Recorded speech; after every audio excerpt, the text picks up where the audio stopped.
All right, good evening, everyone, and welcome to this weekend's tutorial.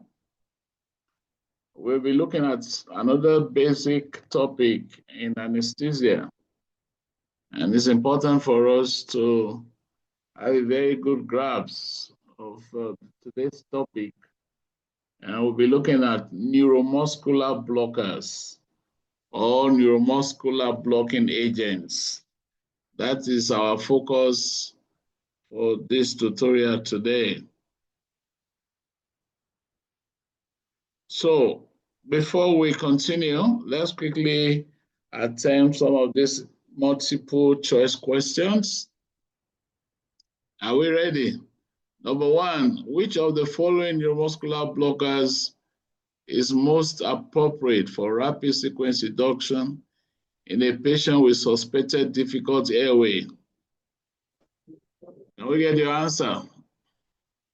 A, atracurium, C, succinylcholine, C, pancuronium, D, vecuronium. What is the answer? Succinylcholine. Okay, good. Which neuromuscular blocker undergoes Hoffman elimination and is preferred in renal and hepatic failure? A, rocuronium, B, cis-atracurium, C, pancuronium, D, succinylcholine. B, cis-atracurium. B. Okay, good. Now, what is the best method to assess neuromuscular recovery before extubation? What is the best method to assess neuromuscular recovery before extubation? A, post-tetanic count. B, train of 4 with train of 4 ratio greater than 0.9. Clinical assessment of muscle tone and tidal volume measurement. Train of 4 with B, train of 4. train of 4. 0.9. Okay, great. Number 4, which reversal agent specifically binds to rocuronium and vecuronium, leading to rapid reversal? Diostigmine, endophronium, sugammadex, atropine. Sugammadex. You guys are hot today. A patient with a history of burns 10 days ago requires emergency intubation. Which neuromuscular blocker should be avoided? A, atracurium, B, rocuronium, C, succinylcholine, and D, vecuronium. Succinylcholine. C. Did I hear D? No, C. Succinylcholine, sir. Okay, C. correct. Great, great. All right, so let's go to today. This is just to sensitize our brain for today's discussion. Okay, that's the answer. You're correct. So at the end of this tutorial, you should be able to classify neuromuscular blockers. You should be able to explain the pharmacology of commonly used agents, describe clinical applications, discuss neuromuscular monitoring techniques. You should be able to explain the reversal of neuromuscular blockage and all that. So those are part of our learning outcomes today. I will follow this outline. So quickly, neuromuscular blockers are essential drugs in anesthesia and critical care, useful for facilitating endotracheal intubation, optimizing surgical conditions, and enabling mechanical ventilation, more especially during patient ventilator asynchronous. These agents act by inhibiting neuromuscular transmission at the NMJ, the neuromuscular junction. All right, so as early as the 16th century, the indigenous tribe of South America were known to use curarine, all right, at the tip of their arrows for hunting. And the explorer from Spain were the first to discover some of the properties of these agents In 1942, the first clinical use of coronary anesthesia was by Griffith and Johnson. And afterwards, we start having synthetic agents. And pancuronium was developed in the 1950s and 60s. And in the 2000s, rocuronium and its reversal agent was discovered. 1951 was the introduction of the depolarizing muscle relaxant and all of that. So this is just a background. So as early as the 16th century, 15 something, the indigenous tribe in South America had good knowledge of curarine, and as they use it for hunting. In fact, it used to be called, the arrows used to be called poisonous arrows because it leaves their animals of targets paralyzed. So if we want to understand how neuromuscular blockers work, it's important for us to remind ourselves of the anatomy of the neuromuscular junction. And there are three components.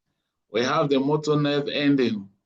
All right, so this is the terminal end of the alpha motor neuron, which contains vesicles filled with acetylcholine with voltage-gated calcium ions. And this is what mediates neurotransmitter release. Then we have a narrow gap, this synaptic cleft, which exists between the motor neuron and the muscle membrane. All right, this contains the enzyme acetylcholinesterase that breaks down the released acetylcholine from the motor end terminal, and by so doing terminates the signal.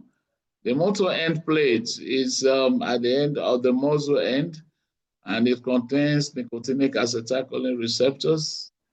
Okay, when acetylcholine binds to its receptors, it triggers sodium influx, sodium ion influx, and potassium efflux, leading to muscle contraction. So three very important components of the neuromuscular junction, we must always remember it, okay? The motor nerve ending, the synaptic cleft, and the motor end plate.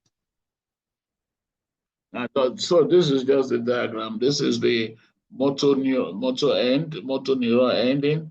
The axon, it contains the vesicles with acetylcholine, all right?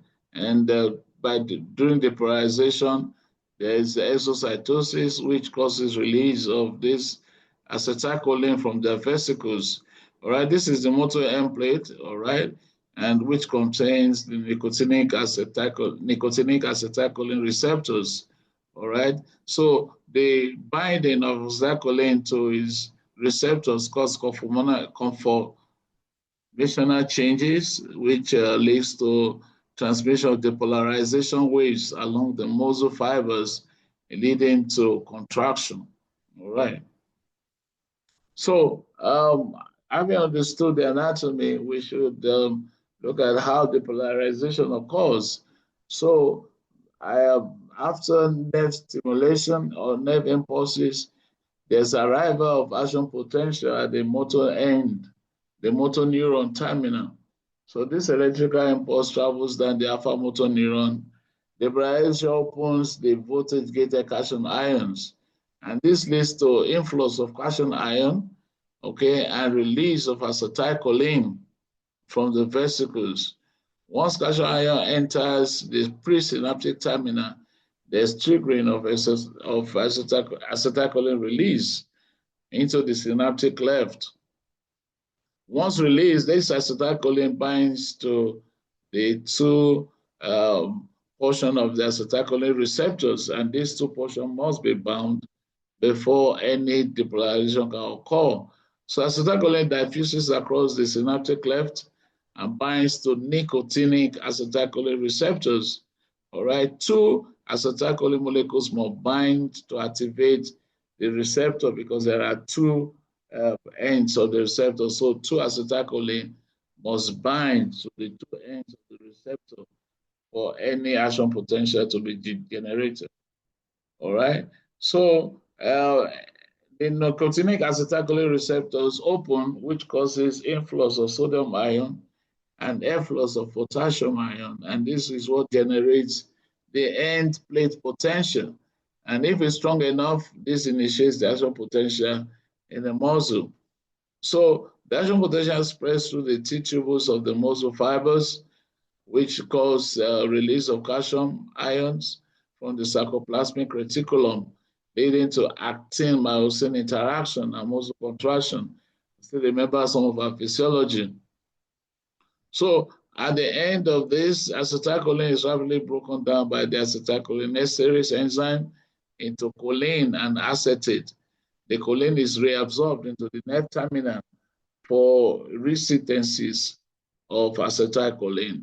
So this is how all of this happens at the motor end plate. Now, we looked at that. We're going to look at the transmitter itself, which is acetylcholine.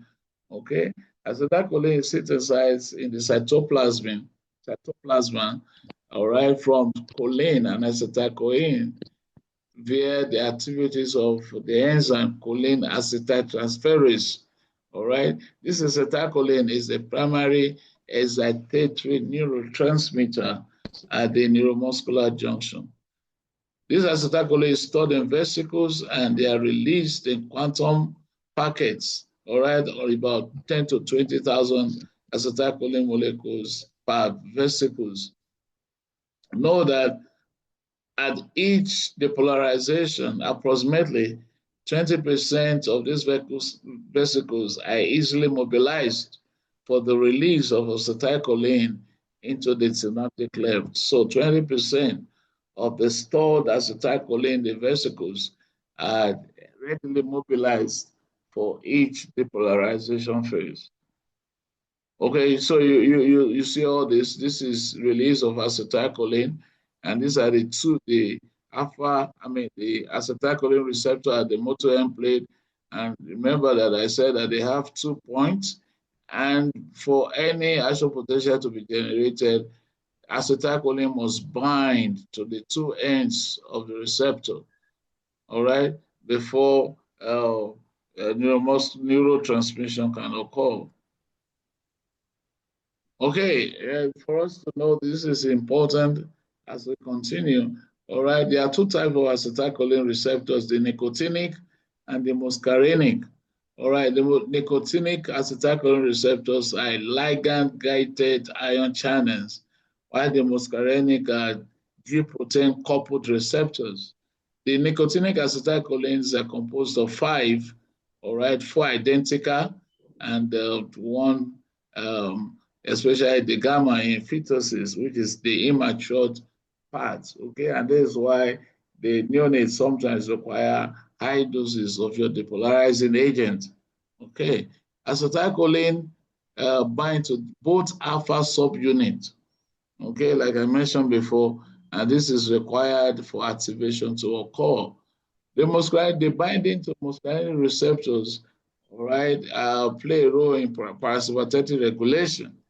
And the activities of neuromuscular blockers at the muscarinic receptors are what accounts for the side effects of especially, the depolarizing muscle relaxant as we know it.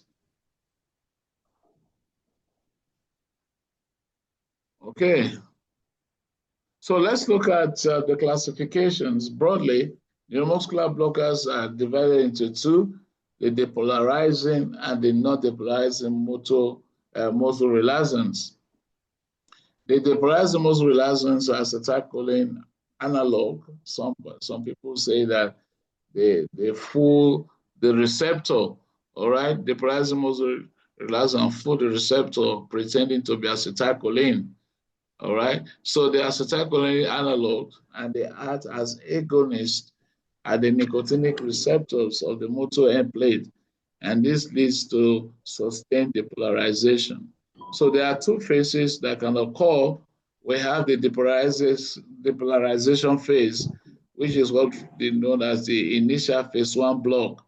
All right, and this is characterized by vasculations followed by flaccid paralysis. With continued exposure of acetylcholine at the nicotinic receptor, acetylcholine receptors, we have the phase 2 block, which is known as the desensitization phase. At this point, the receptors have become desensitized and the muscles are no longer responsive to any additional acetylcholine that may be released. And this will lead to complete muscle paralysis. In actual sense, phase 2 block resembles the block that we have with our non-depolarizing muscle relaxant. Okay, so note that the depolarizing muscle relaxant, like I mentioned before, acts on both the nicotinic and muscarinic cholinergic receptors. Okay, and these muscarinic effects contribute to their side effects such as bradycardia, hypokalemia, increased intraocular pressure, and all that. And we're going to be seeing them as we go on. So clinically, suxamethonium or succinylcholine is the most widely used, all right, due to its rapid onset and short duration of action. And that's what makes it ideal for rapid sequence induction. Dexamethasone was used historically, but due to its prolonged effect and adverse reactions, is no longer in clinical use. All right, so the non-depolarizing muscle relaxants are antagonists. Don't forget, we did mention that depolarizing muscle relaxants are agonists at the nicotinic acetylcholine receptors. The non-depolarizing muscle relaxants are competitive antagonists. All right, so they compete with acetylcholine for the receptors. And once they bind to the receptors, acetylcholine cannot bind to that receptor. So there's an obstruction of neurotransmission at that end. So they are broadly divided into two, the benzyl isoquinoline and the amino steroids. And as we're going on, we're going to be seeing more of these agents. So let's talk about suxamethonium, the only clinically relevant depolarizing muscle relaxant in clinical practice. Okay, it's widely used. No, don't connect. Shit. We'll finish you this. It'll suck you the data now.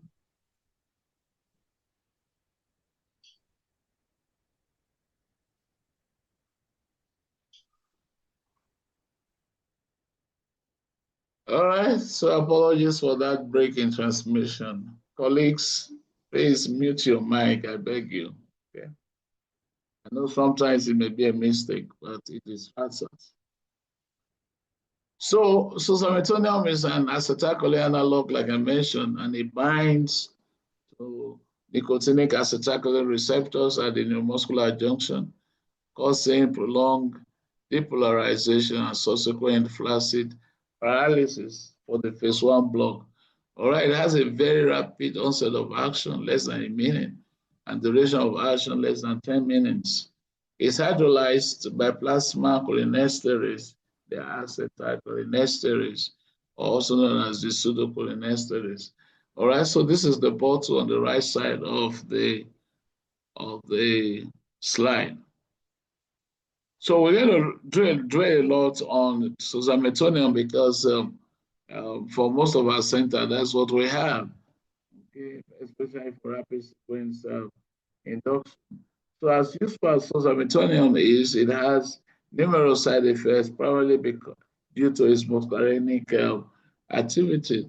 So I'm giving you a mnemonics in case you want to remember. Suxameth, all right, is the adverse effect of Suxa. And the first one is salivation, okay? And remember those days when when I started residency with our nurses, those days they won't give suxamethonium without first of all giving atropine, all right? So suxamethonium stimulates muscarinic cholinergic receptors, leading to excessive salivation, bronchial secretions, and lacrimation. All right, all this can cause airway obstruction with difficulty in ventilation, with increased peak airway pressure, particularly in patients with limited airway reflexes.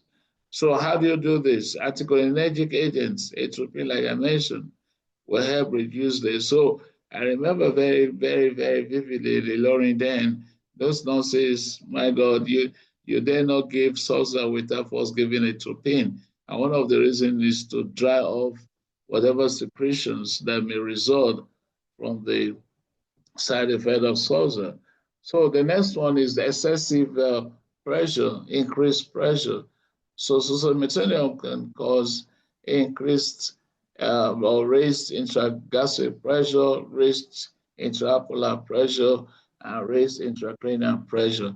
And primarily, the increase in intragastric pressure results from vasculations, all right, which lead to increased abdominal muscle contraction.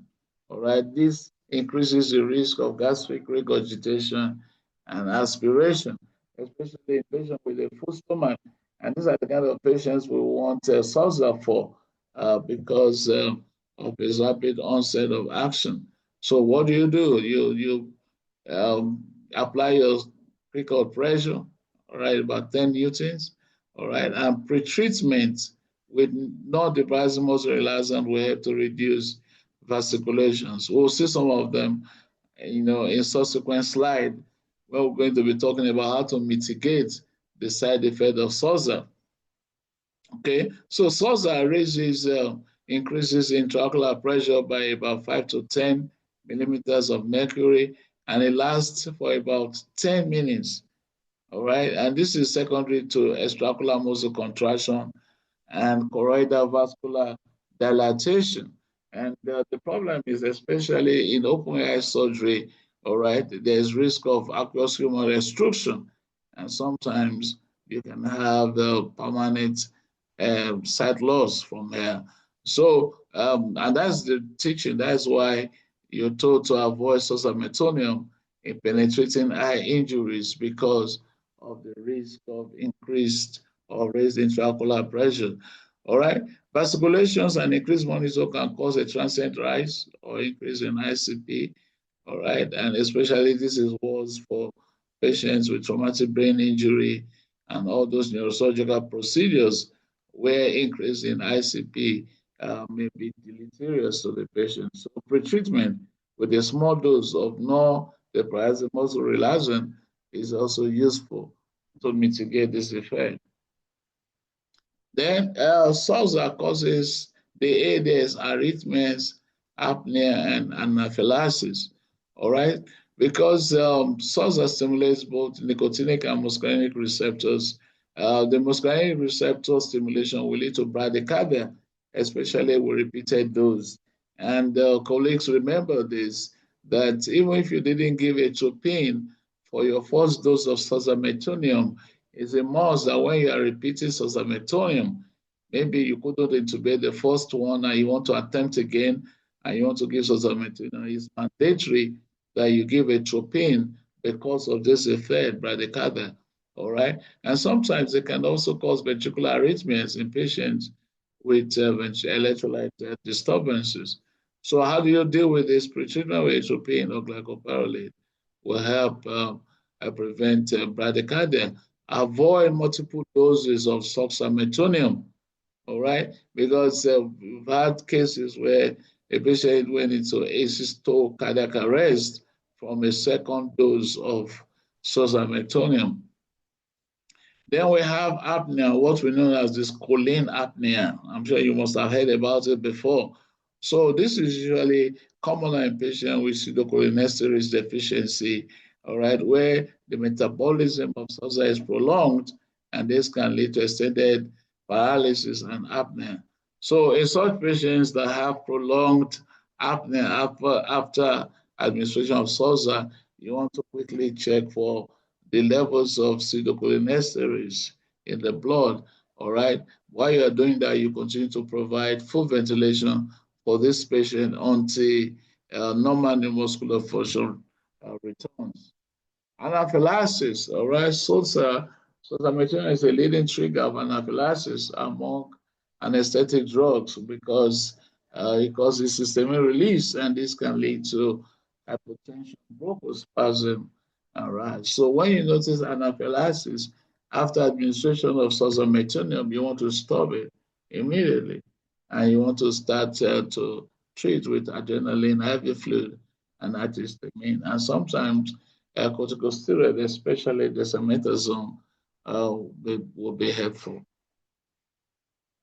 Okay, so the M there is myalgia, all right? Muscular muscle vasculations can lead to postoperative myalgia, especially in young, very muscular agents. So guys that are gymming for six-pack and all that, remember this, okay? That if you ever will need suxamethonium, you may come out with muscle pain, all right? So this pain is common in the neck, shoulders, and abdomen. So for susceptible patient, pretreatment with a small dose of non-depolarizing agent reduces this. All right, and you provide symptomatic relief for those patients. So E, electrolyte abnormalities, all right? SOSA causes potassium efflux from skeletal muscle cells, and this can lead to a transient increase in potassium, serum potassium level by as far as high as 0.5 milliequivalent per liter, all right? And this can be very life-threatening in some group of patients that have upregulation of nicotinic acetylcholine receptors. Patients like severe burns, major trauma, sepsis after 24 hours, patients with neuromuscular disorders with like Guillain-Barré, all right, and patients with renal failure who already have baseline hyperkalemia, patients who have potassium of 5.5 or thereabout. By the time you are administering SOSA, you may elevate that potassium to 6 or 6.5. And that is why I hope we still do our pre-anesthetic review, where electrolyte, especially potassium, is very, very important. So how do you deal with this? You want to avoid SOSA, all right? In both patients with trauma, especially those with crush injuries, all right, with elaboration of potassium from skeletal muscles, okay? So you want to treat by antagonizing the cardiac effect of potassium with your potassium, and you want to drive your potassium back into the cell with your insulin glucose infusion. And beta agonists like your salbutamol as needed. So temperature rise and malignant hyperthermia. All right, SOSA is a potent trigger of MH in genetically susceptible individuals. And this will lead to uncontrolled muscle metabolism, hypothermia, acidosis, and hyperkalemia. And one of the things you will see is very rapid increase in PaCO2, all right? So dantrolene, 2.5 milligram per kg IV is the definitive treatment. And you want to discontinue triggering agents, all right? Especially when you are using suxamethonium with inhalation agent. So active cooling and aggressive supportive management is required for this patient. Okay, hypotension due to secondary to its transient histamine release and vasodilatation. All right, SOSA can induce hypotension. All right, especially in patients with baseline, hemodynamics. So if significant, treat with IV fluid and vasopressor, especially phenylephrine as available. Okay, I have a very funny, before I start with this, so I have a mnemonics for mitigating suxamethonium. I say, please calm down. So listen, colleagues, anytime you want to use SOXA, all right, please calm the SOXA down, okay? Please calm down, all right? And I find it very amusing, all right? Calm the SOXA down. That is how to mitigate the effect. So let's look at it more closely. So how do you mitigate the effect of SOXA? The first one is self-taming. All right, you want to tame the effect of SOXA by using, a lower dose, 0.1. SOXA, maybe you want to give 1 or 1.5 milligram per kg, but you use 0.1, all right? So you prime it before you give the full intubating dose. So if you give 1 milligram per kg for RSI, you want to use 0.1. Okay, what this does is that this small dose partially occupy acetylcholine receptors, reducing the intensity of vasculation. All of this will help to reduce myalgia, intragastric pressure rise, lower aspiration risk, especially in patients with full stomach. But the issue is the pre-dose, the seftamine dose you're using may cause some mild muscle weakness, all right, which could interfere with spontaneous breathing before you intubate the patient. So seftamine is used to mitigate the side effect of SOSA. So calcium 10 millimole IV, all right, can help, block the cardiac effect of potassium, all right, especially in patients with upregulated acetylcholine receptors, like I mentioned, burns patients with crush injuries in trauma, all right. So the calcium helps to stabilize cardiac membrane, reducing the risk of life-threatening arrhythmias caused by hyperkalemia. Note, all right, and this is one of the things I discuss with my residents. Once we have a patient with hyperkalemia, they're given calcium. And I told them calcium will not reduce the potassium level. Calcium will only antagonize the cardiac effect. All right. So if you want to reduce calcium, you need to reduce potassium. You need to drive it back into the cell with your insulin glucose infusion and your beta agonist. So you can use 5 to 10 millimole of calcium chloride or 10 to 20 mil of calcium gluconate before you administer your SOSA. Dantrolene, given about 100 to 200 milligram orally 2 hours before SOSA, all right, especially in patients with propensity to develop malignant hyperthermia. Remember that dantrolene is a direct muscle relaxant, and what it does is that it inhibits the release of calcium ion from sarcoplasmic reticulum, all right, preventing muscle rigidity, hyperthermia, and acidosis. So pretreatment with oral dantrolene before anesthesia may reduce the risk of malignant hyperthermia in susceptible patients. Note that dantrolene can cause muscle weakness, so be aware of it. So pre-treatment with 1/10 intubating dose of your non-depolarizing muscle relaxant, also known as pre-colorization, all right, helps, because what it does is that it blocks nicotinic receptors, all right, and reduces muscle vasculations and myalgia. This is particularly useful in young, healthy patients who are prone to post-op myalgia. I want to ask, how many of you have really done pre-colorization before? If you haven't, it's time for you to start doing it, because many of us are still very conversant, or we have only Suxamethonium as a short-acting, ultra-short-acting muscle relaxant for us. So it's important for us to know how to mitigate the side effect of SOSA, and that's why I'm taking so much time to talk about it. But know that your pretreatment with your 1/10 intubating dose of the non-depolarizing muscle relaxant may reduce efficacy of Suxamethonium, but also may prolong paralysis. So careful titration is required in patients with compromised respiratory dynamics. So lidocaine is an LA, all right, which helps to stabilize neuronal muscle cell membrane, and this reduces excitability, dampening Suxamethonium-induced vasculation.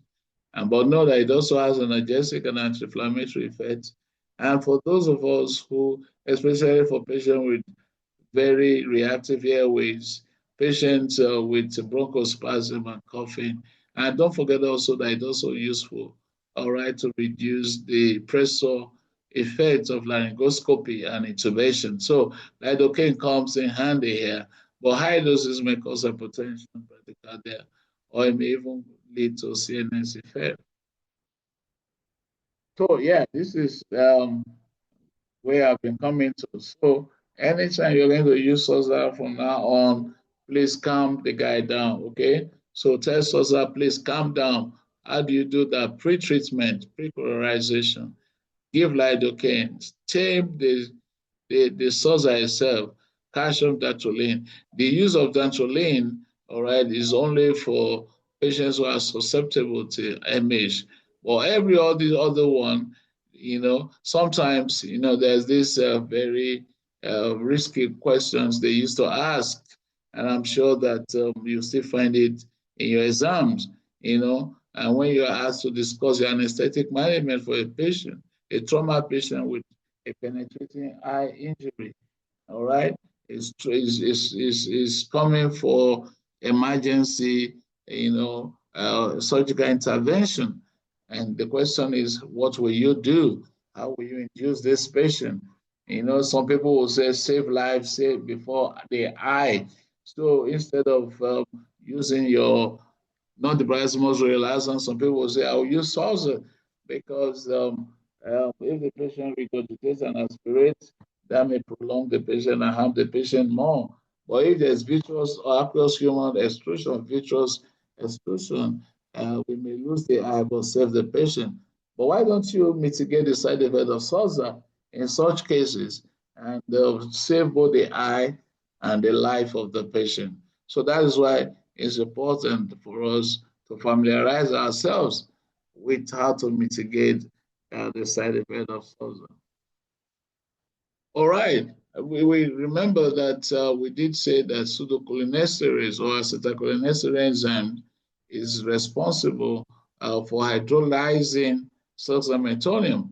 But in some cases, we may need to look at the activities of this enzyme. So patients with choline apnea, unexpected prolonged apnea, lasting for almost 1 hour after suxamethonium administration, is an indication for you to want to test the activity of pseudocholinesterase. Patient with family history of pseudocholinesterase deficiency coming for surgery, all right, under anesthesia, you want to check. And patients who have had previous prolonged paralysis after administration of SOSA. So it's important for us to look at the activities of the pseudocholinesterase enzyme, all right, in the blood. So there are 3 ways you do that. You can make a diagnosis. So you can collect a blood sample and measure the activity of the enzyme directly, or you can do the blockade inhibition test to classify the enzyme variants. And the third one is the fluoride inhibition test, which can detect fluoride-resistant enzyme variants. So I'm going to talk a little about the duplicate number, all right, because some of us, some funny examiners, if we see you are doing very well, we want to ask you and give you a distinction. So I can say, hey, guy, do you know about the duplicate number? Tell me. So I don't want to leave any stone unturned. I want to feed you and make sure you are well fed and ready for any question that comes from neuromuscular blockers, okay? So the blockade number is a diagnostic test for measuring the activity of this enzyme, pseudocholinesterase enzyme. Okay, all right. So it helps to identify pseudocholinesterase deficiency or the abnormal variants. So there are 2, whether it's not present or whether it's the abnormal variant that is present. So Dibocaine is a local anesthetic agent, okay, and you mix the blood sample of the patient with this local anesthetic agent and you observe the inhibition, okay, of pseudocholinesterase activity by Duplicane, and the percentage of inhibition is measured. So the Duplicane number is given in percentage reflecting enzyme activity.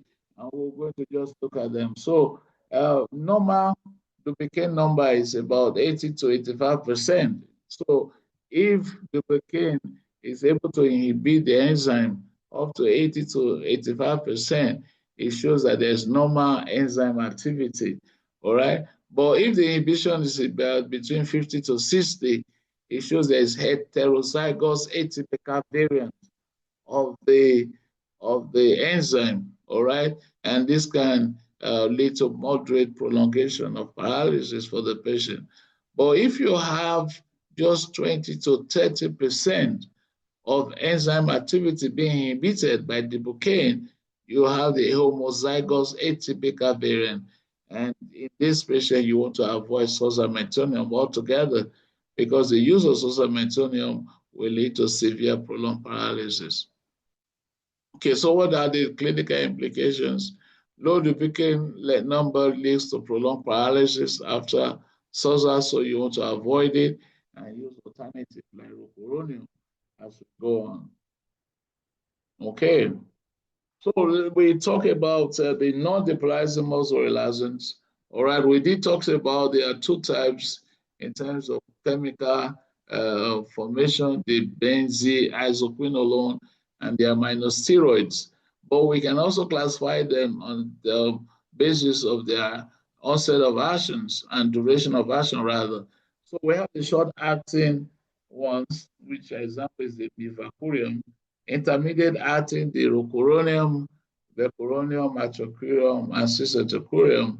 And we have the long-acting, non-depolarizing muscle relaxant, pancuronium. Oh my God, we used pancuronium during my training. The only two things we had those days in 2003, 2004, thereabout, was suxamethonium and pancuronium. So you guys are fortunate that you have newer agents, but the long-acting ones are the pancuronium and dosocurium. So we're talking about individuals one. I decided to bring tubucurare here because it's the first clinically used muscle relaxant, and which is derived from the plant extract, okay, from the South American tribes for hunting. Know that it's a competitive antagonist like all the non-depolarizing muscle relaxants, but its use has fallen into disfavor because of its prolonged side effect. You know? So it causes systemic release, which can lead to hypotension, bronchospasm, flushing, but more importantly, it causes autonomic instability from ganglionic blockage. All right, it has very long duration of action, and it accumulates, especially in the patient with renal impairment, causing prolonged paralysis. So these are some of the reasons why tubucurarine has fallen into disfavor among clinicians. Neurocoronium is an aminosteroid, all right. Onset of action is about 1 to 2, but note that you can increase or rather reduce its onset of action by doubling the dose, all right? And that is how it is being used for rapid sequence induction. So duration is intermediate between 30 to 60 minutes, all right? So the standard dose is about 0.6 milligram per kg IV. But for rapid sequence induction, if you want to use it, you double the dose about to 1 to 1.2 milligram per kg, and that reduces the onset time to almost equivalent to the onset time of suxamethonium. Primarily, it's metabolized in the liver and excreted in the kidney. It is preferred in patients with renal or hepatic dysfunction because of its low relativity, okay? And it's reversed. The beautiful thing about it is that apart from being reversed with acetylcholinesterase inhibitors or anticholinesterase, you can rapidly reverse the effect of rocuronium with sugar mothers. In actual sense, I don't advise that you use rocuronium for rapid sequence induction if you do not have sugar mothers. I don't know how many of us have sugar mothers in our practice, okay?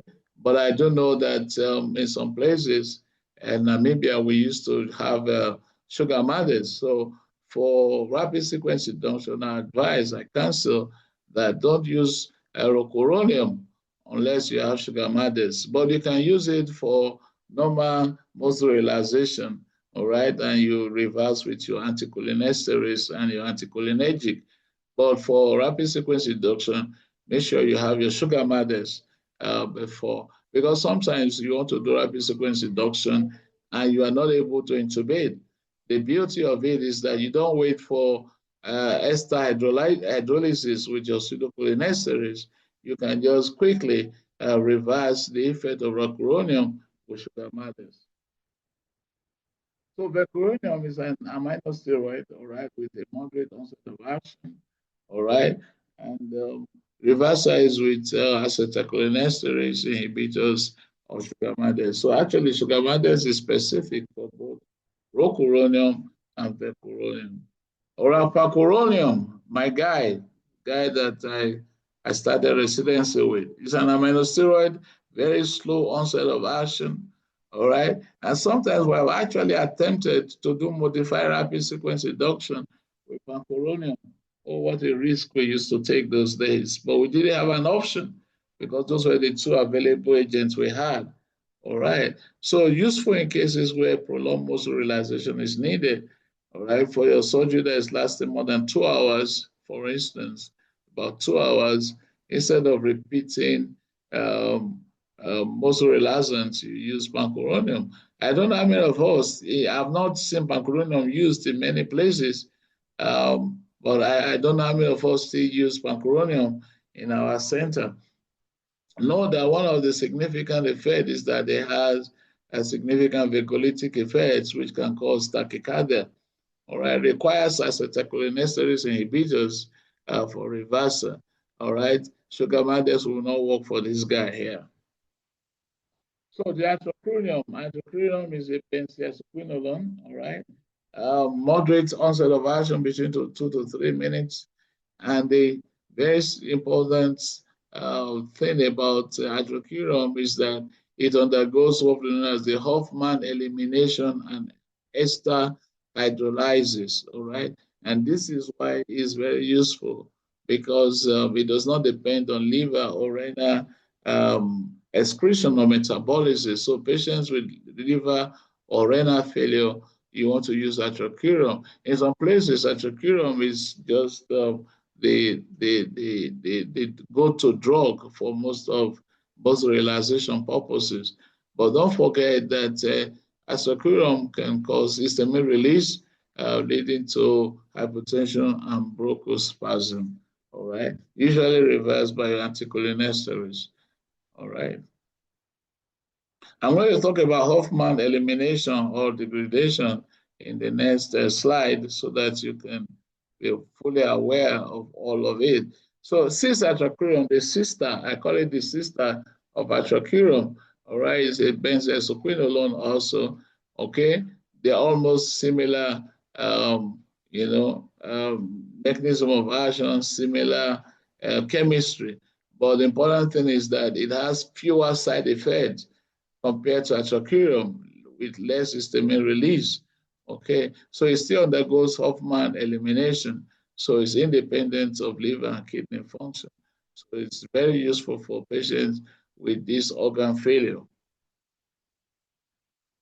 Mivacurium is a benzoisoquinolone too, very rapid onset, but very short onset duration of action. All right, so the duration of action mimics that of Suxamethonium.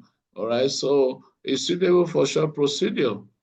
Okay, especially maybe you want to do bronchoscopy, all right, or you want to do sedation that requires some muscle paralysis. Mivacurium, all right, is useful. And the reason why it has a short duration of action is that it undergoes hydrolysis by plasma cholinesterase, all right, just like suxamethonium. Okay, so that's what makes it, gives it that short duration of action. But know that it can cause histamine release, even though it's of a lesser degree compared to hydrochlorium. So it's reversed with your acetylcholinesterase inhibitors.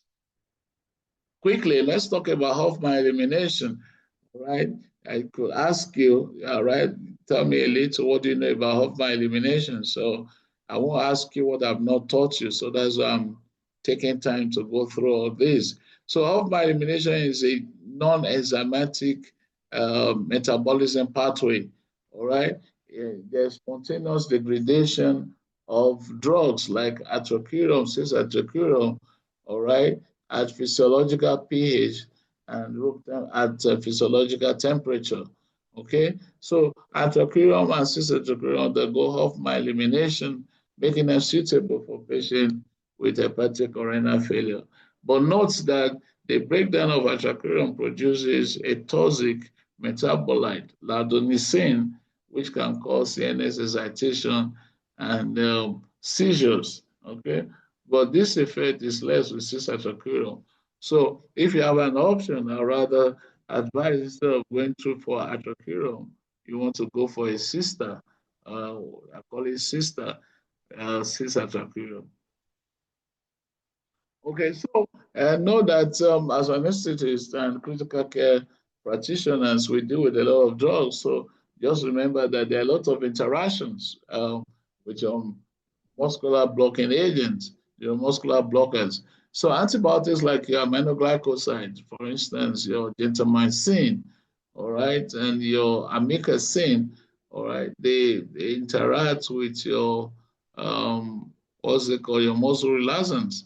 They actually can potentiate muscular blockage. So be careful of that, and especially in the ICU, tetracycline, polymyxin. These are polymyxin. These are drugs that are commonly used. All right, inhalation anesthetics can also potentiate neuromuscular blockers. Anti-seizure medication, all right? This is important. Anti-seizure like phenytoin, your Keppra, and all that. This can cause resistance to your non-depolarizing muscle blockers. Lithium will potentiate blockade, neuromuscular blockade in both depolarizing and non-depolarizing muscle relaxant. While local anesthetic agent will also potentiate neuromuscular blockers in the for both depolarizing and non-depolarizing muscle relaxant. But know that these drug interactions are possible, and there are some that may not have been categorized. So, and a lot of times I hate polypharmacy when I'm doing around in ICU. Oftentimes I want to go over the patient's medications. Sometimes if you're not careful, you're exposing your patients to medications that the patient no longer needs. So it's important for you to always go through the drug history of your patient at all times so that you can be on the lookout for potential drug interactions. So these are the doses of commonly used non-neuromuscular blockers. Okay, you just go through them. And I like asking medical students these questions, give me the difference between the depolarizing muscle blocker and not depolarizing muscle blockers. All right. And they will give you that. I think I have, yes, I have it here. So, and sometimes don't think they can ask you, especially at part one level. Okay. So differentiate between depolarizing and not depolarizing muscle relaxants. You must know that depolarizing muscle relaxants are agonists at the nicotinic acetylcholine receptors, while not depolarizing muscle relaxants are competitive antagonists. Okay, and secondly, depolarizing muscle relaxant produce vasculation, all right, during the phase one block. Okay, and postoperative pain is also associated with depolarizing muscle blockers. All right, the myalgia that we mentioned before. Don't forget also that not depolarizing muscle relaxant produce tetanic fade, which depolarizing muscle relaxants do not have. Okay, so but unless if they develop and phase two block, sometimes when you're doing bronchoscopy or short procedures that you're using repeated doses of Suxamethonium, you can have a phase two block. And here you may have post-tetanic fade. Okay, so just remember that. And non-depolarizing muscle relaxants are reversed by your anticholinesterase, while your depolarizing muscle relaxants are hydrolyzed by plasma cholinesterase. So at least you should be able to give 4 to 5 differences between depolarizing and not depolarizing muscle relaxants. So acetylcholinesterase inhibitors, there are two. We have the reversible ones and the irreversible ones. Ionistigmine, pyridoxtigmine, and endorphinium are your reversible inhibitors. These are the ones we use for reversal of residual muscle paralysis. Oftentimes, you would have noticed that we give our anticholinesterase with anticholinergic agents. Why? Because it's important. The anticholinergics are used, all right, to reduce the unwanted parasympathetic effects due to muscarinic activation, all right, such as bradycardia, bronchospasm, and excessive secretions.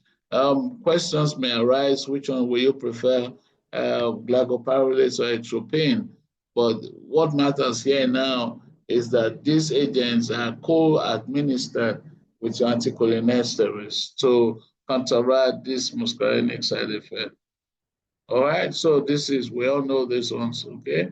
But know that excessive anticholinergic use can cause dry mouth, urinary retention, and confusion, especially with patients with atropine. And that's why I was asking, if you have a choice, which one will you use, atropine or glycopyrrolate?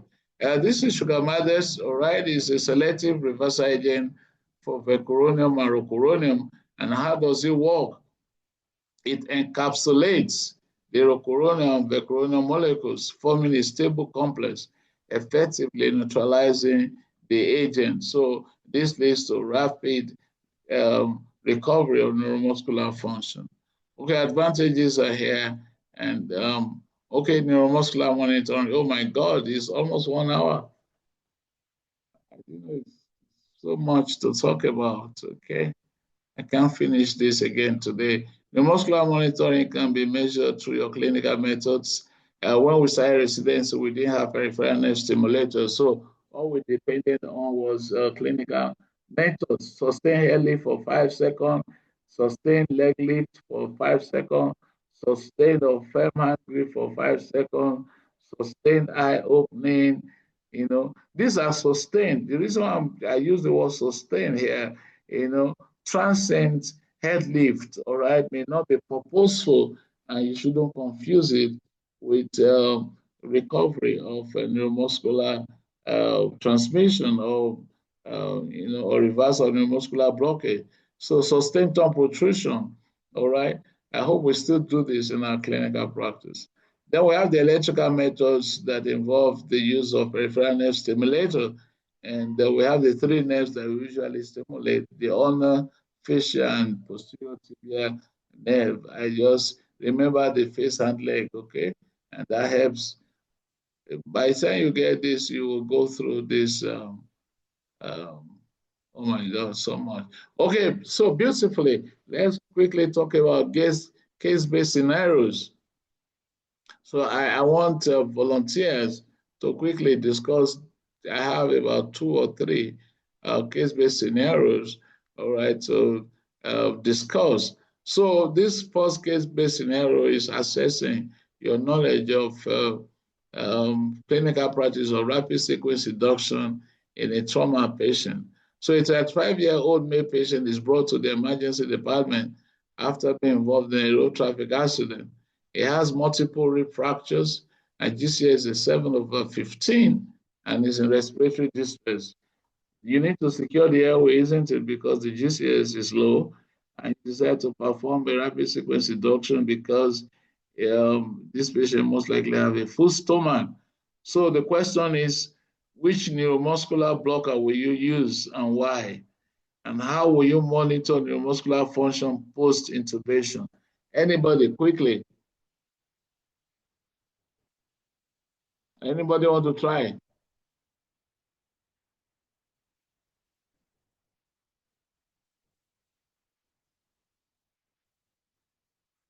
I just said that the audio is low. Can you hear me? Can you hear me? Yes. Did you hear me throughout? I just saw on the chat now, somebody said the audio is low. Yes, we heard you throughout, sir. Yes.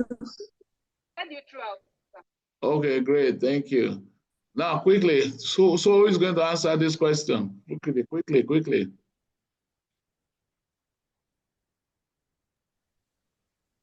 Hey, where are the both guys?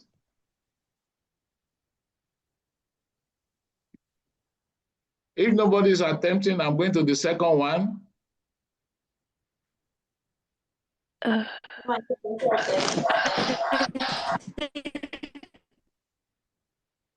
Anybody? Yanko, are you trying to attempt? I think I. Yes. I was saying I would use either Suxamethonium or Rocuronium, depending on availability of Sugammadex for reversal of the Rocuronium. And also after checking the potassium level, so APG. If it's safe, then I would give the Suxamethonium. If not, I would opt for Rocuronium. Okay. Now, you are in the best center. You have everything. You have Sugammadex, you have Rocuronium. So what will you use and why?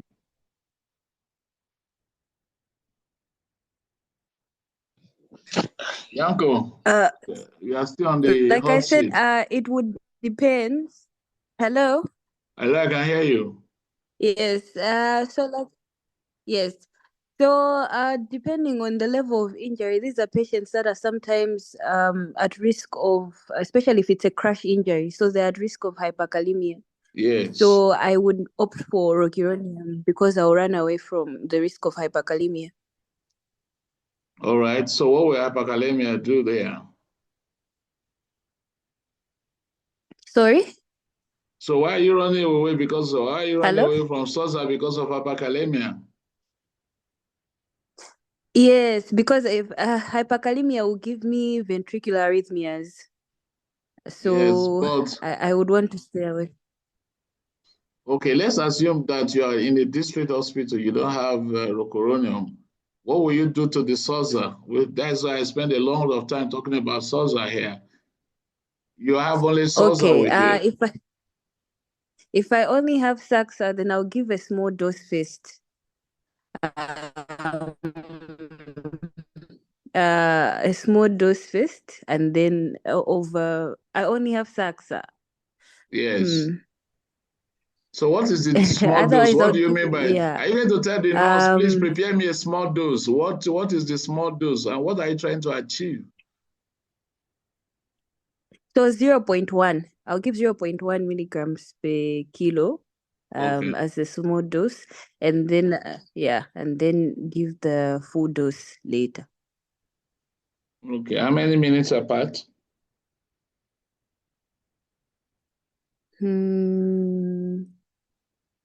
I have forgotten. But it was in the presentation. I just forgotten. But you said it. I've forgotten. All right. How will you monitor neuromuscular function post-intubation? So monitor, you can use train of 4. Either you use the facial nerve, the ulnar nerve, or the posterior tibial nerve. Okay. So if you're going to use Suxamethonium, you're not going to see a fade, post-tetanic fade. You just see reduction of the height. Okay, most of the time the train of 4, or you're going to do train of 4 ratio. I think the train of 4 ratio is better, isn't it? Okay. Yeah. Good attempt. I'll give you 6/10. But yeah, 6/10. Thank you. All right. Let's go to the second scenario. My laptop. Okay. So we're looking at the issue of, I hope this is the second. Yes. The prolonged neuromuscular blockade in the ICU. A 60-year-old patient with severe ARDS is intubated and placed on neuromuscular blockade for ventilator synchrony. After 48 hours of paralysis, neuromuscular monitor shows 0/4 train of 4 twitches. What are the risks of prolonged neuromuscular blockade in the ICU? Which neuromuscular blockade is preferred in this scenario and why? And how can we minimize complications from prolonged paralysis? When and how should neuromuscular blockade be discontinued? Anybody? Anyone? Guys, don't go cold on me now.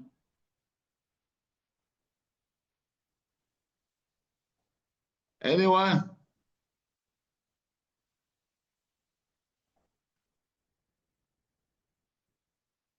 Oh my God, everybody is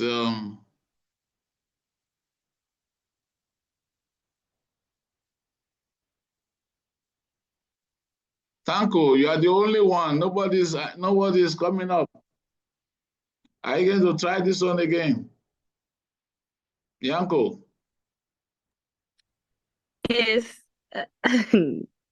Or you call a friend. You can phone a friend. Call a friend. Okay, let me see who I can call. So is Diana here today? Diana, are you here? Diana from Kenya, isn't it? Yes, Diana Are you from Kenya. Kenya too, Yanko?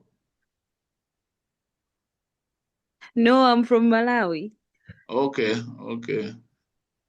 Diana Yes. has rejected you. It's not If answering. Friday, I see Friday from Malawi is also here. Friday can Yes, help sir. me. Sir. I'm from Ethiopia. Okay, good. Guy from Ethiopia, please go ahead. Yeah. So the risk of neuromuscular blockage in ICU is it can cause ICU weakness. Beautiful. ICU muscle weakness. Please say it well. ICU muscle weakness. Correct. Yeah. So if we are using prolonged time for neuromuscular blockage, this is one of the fear for the ICU patients.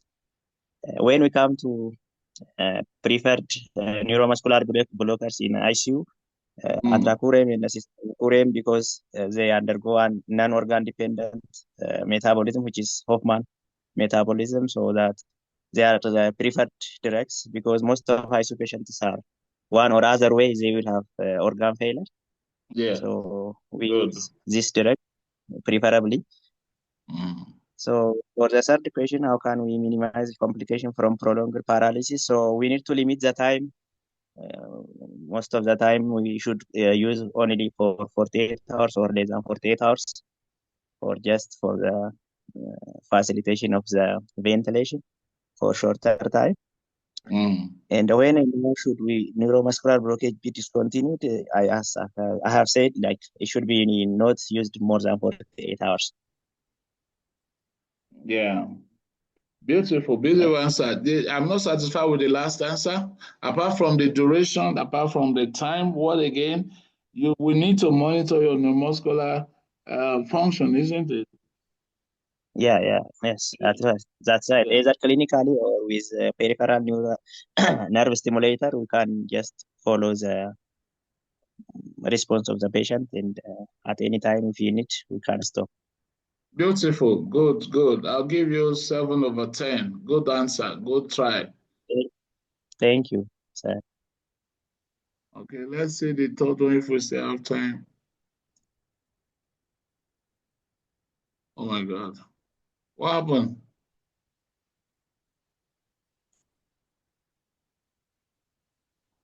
Okay, so the last one, a 50-year-old woman undergoes laparoscopic cholecystectomy, receives rocuronium for muscle relaxation. At the end of surgery, she has a train of 2/4 twitches, and you've administered neostigmine with glycopyrrolate.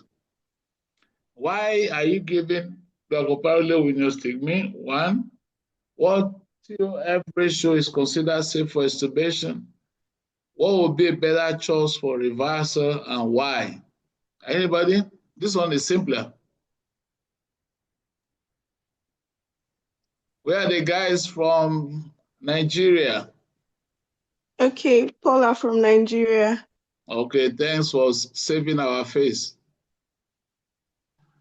Okay. Neostigmine is given with glycopyrrolate to reduce its cholinergic effect, because neostigmine increases acetylcholine levels, and that will cause bradycardia, salivation, basically muscarinic effect.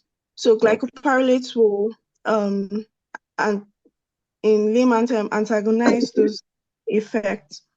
And then second question, what TOF ratio is considered safe for extubation? I'm not so conversant with that. I'm very new in anesthesia. And then you are third very question, new. You tried. That's good. How new are you? 1 month in. 1 month. Yes, sir. I like your boldness, and you're able to answer. Which center are you from? I'm currently in Gariki Hospital Anesthesia Department. Okay, okay. All right, great. So can any of your senior answer for you? Any senior registrar from Nigeria, tell us. Paula has done well.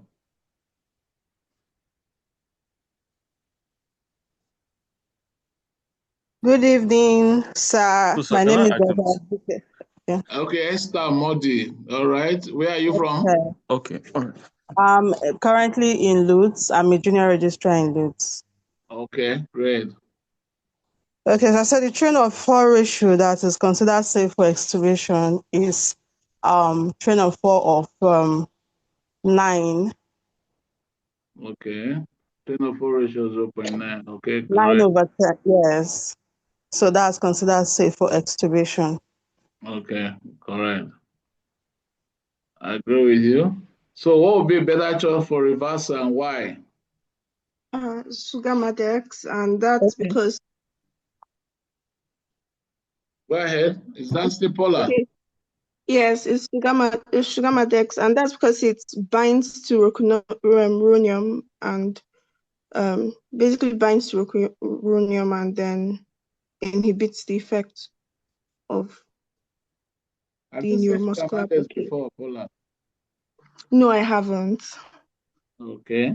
Have you heard about it before? You're hearing it from here for the first time. I've heard about it. Okay. All right.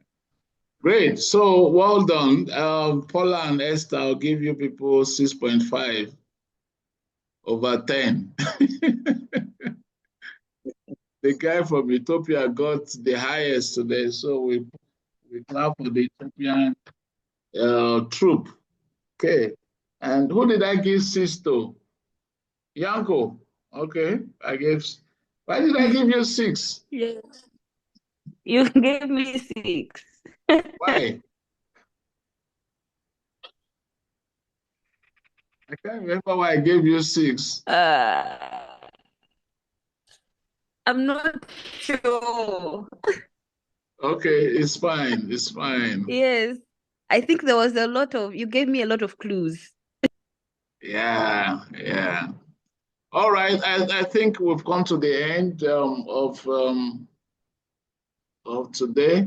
Any questions, any comments apart from the ones I've asked? I'm going to stop the recording now.